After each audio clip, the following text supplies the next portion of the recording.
Chapter 6. The Gates of Asgard. Where the forest ended, the bear stopped, and Odd climbed off. He put his crutch beneath his armpit and gripped it hard with his right hand. "Right," he said. "Wish me good luck. The blessings of the gods must count for something." "What if you don't come back?" said the fox. "Then you're no worse off now than you were before you met me," said Odd cheerfully. "Anyway, why shouldn't I come back?" "They could eat you," said the bear. Odd blinked. Do frost giants eat people?" There was a pause. The fox said, "Occasionally," at the same time as the bear said, "Almost never." The fox coughed. "I wouldn't worry," it said. "There's barely any meat on you. You'd scarcely be worth the trouble of eating." It grinned.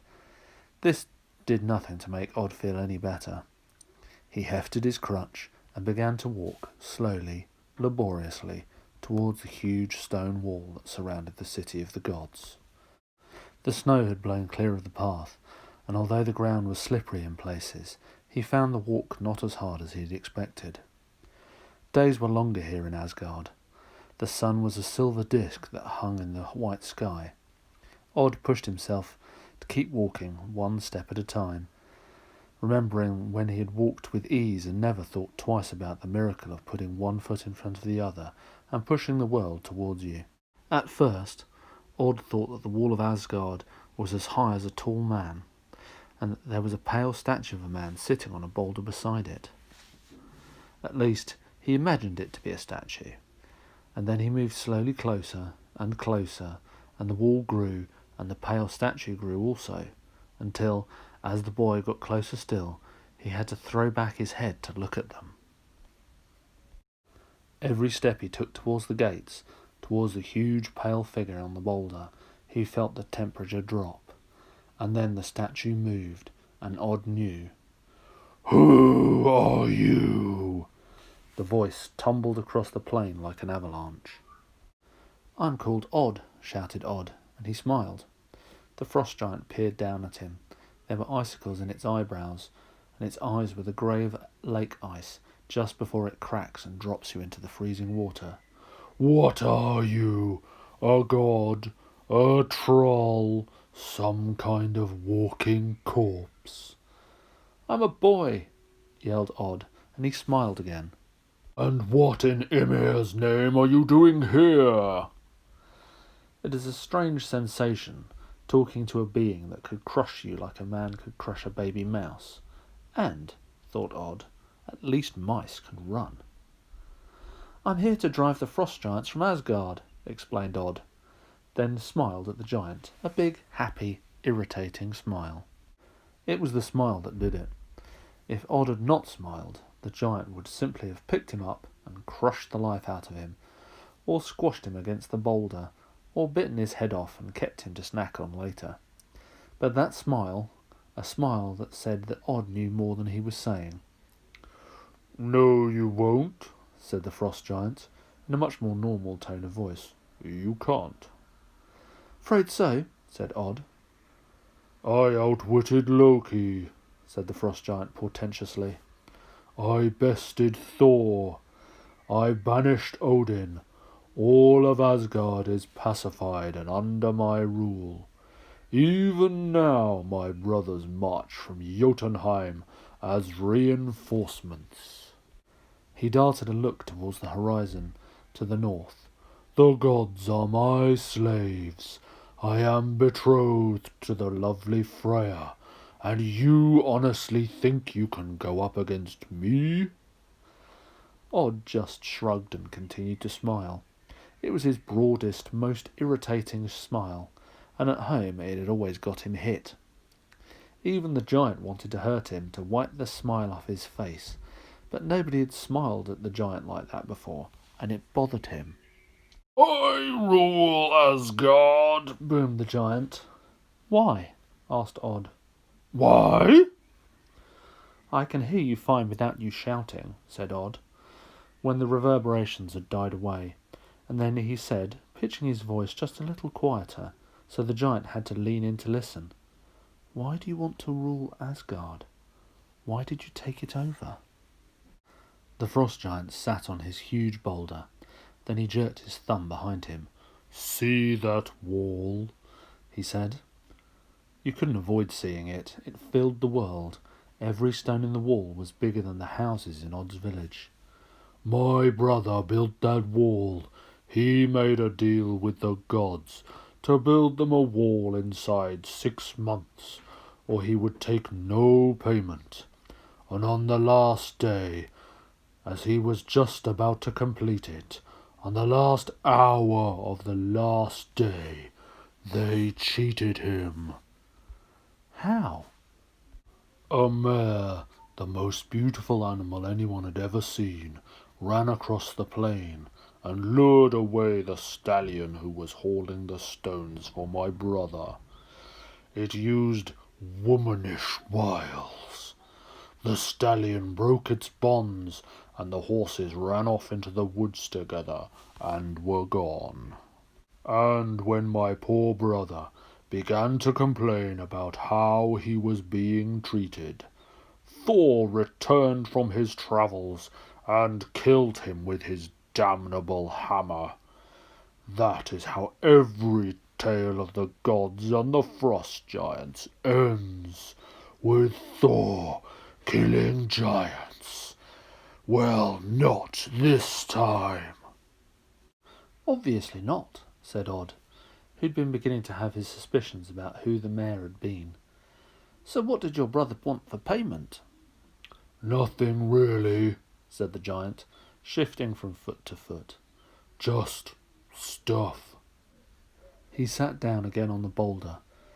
Where the air touched the frost giant, it steamed. Odd had seen the water in the fjord steam in winter, where the air was colder than the water. He wondered how cold the frost giant was. He wanted the sun, said the giant, the moon, and Freya, all things that I now control, for Asgard is mine. Yes, you said that. There was a pause. The frost giant looked tired, Odd thought. Then Odd said again, Why? Why did he want those things? The frost giant took a deep breath. How dare you question me? He roared. And Odd felt the earth shake beneath him. He leaned on his crutch to keep his balance as icy winds blew past him. Odd didn't say anything. He just smiled some more. The giant said, Would you mind if I picked you up? It would make it easier to talk if we were face to face. So long as you're careful, said Odd. The giant reached down and laid his hands flat on the ground, palm up. And Odd clambered awkwardly onto it. Then the giant cupped his hand and lifted Odd up, so that the boy was on level with his mouth, and the giant whispered, in a voice like a howl of winter wind, Beauty. Beauty? The 3 most beautiful things there are, the sun, the moon, and Freya the Lovely. It's not beautiful really in Jotunheim. There's just rocks and crags and, well, they can be beautiful too, if you take them in the right way. And we can see the sun there, and the moon. No Freya, nothing that beautiful. She's so lovely, but she does have a tongue on her. So you came here for beauty? Beauty and revenge for my brother. I told the other frost giants I'd do it, and they all laughed at me. But they aren't laughing now, are they? What about spring? Spring? Spring in Midgard, where I come from. It isn't happening this year. And if the winter continues, then everyone will die. People, animals, plants. Frosty blue eyes, bigger than the windows, stared at Odd. Why should I care about that? The frost giant put Odd down on top of the wall around Asgard, the wall his brother had built. It was windy up there, and Odd leaned on his crutch. scared that the gust of wind would blow him away and down to his death. He glanced behind him and was not surprised to see that the home of the gods looked almost exactly like the village on the fjord from where he had come. Bigger, of course, but the same pattern, a feasting hall and smaller buildings all around. Odd said, "You should care because you care about beauty, and there won't be any left. It'll just be dead things." "Dead things can be beautiful," said the frost giant. "Anyway, I deserve it. I beat them. I fooled them and I tricked them. I banished Thor and Odin and that miniature turncoat Loki." And then he sighed. Odd remembered what he had seen in the pool the previous night. He said, "Do you really think your brothers are on the way?" "Ah," said the frost giant. They may be. I mean, they all said they would, if I did. It's just that I don't think any of them actually expected me to conquer this place. And they all have things to do. Farms and houses and children and wives. I don't think they really want to come down to the hot lands and play soldiers guarding a bunch of grumpy gods." "And I suppose they can't all be betrothed to the lovely Freya," said Odd. "Just you." "Lucky them," said the frost giant darkly. "She's beautiful. Oh yes, she's beautiful. I'll give you that." He shook his head. Icicles fell from his hair and crashed, tinkling onto the rocks beneath. "She's got a carriage pulled by cats, you know. I tried stroking them." He held up the index finger of his right hand. It was covered in scratches and cuts. "She said it was my own fault, that I'd got them overexcited." The giant sighed, and the gust of his breath was like a wind blowing across the mountain top. "She is beautiful," he said, and sighed again. "But she only comes up to the top of my foot. She shouts louder than a giantess when she's angry, and she's always angry." "But you can't go home when you've won," said Odd. "Exactly. You wait here in this hot, horrible place for reinforcements who don't want to come, while the locals hate you." "So go home," said Odd. "Tell them that I beat you." He wasn't smiling now. The frost giant looked at Odd, and Odd looked at the frost giant. The frost giant said, "You're too small to fight. You would have had to have outwitted me." Odd nodded. "My mother used to tell me stories about boys who tricked giants. In one of them, they had a stone-throwing contest, but the boy had a bird, not a stone, and it went up in the air and it just kept going."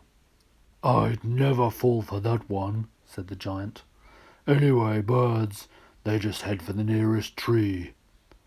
"I am trying," said Odd, "to allow you to go home with your honour intact, and a whole skin. You weren't making it any easier for me."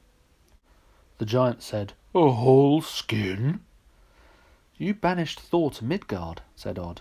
"Yet he's back now. It's only a matter of time until he gets here." The giant blinked.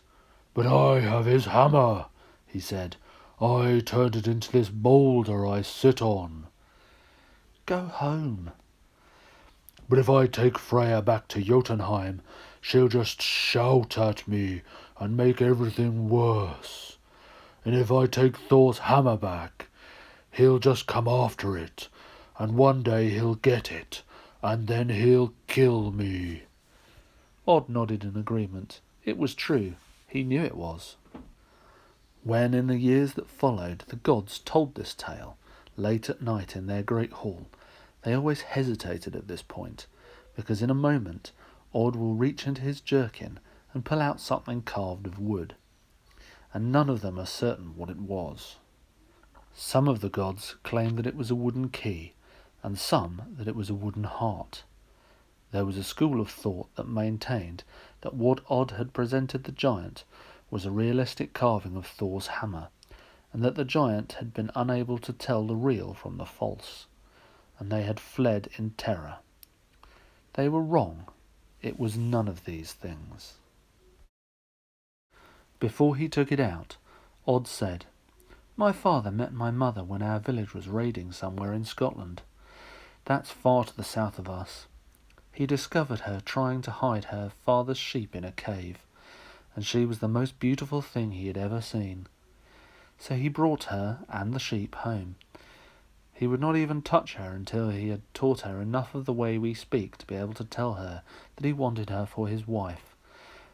But he said that on the voyage home she was so beautiful she lit up the world, and she did. She lit up his world like the summer sun." "This was before you were born," said the frost giant.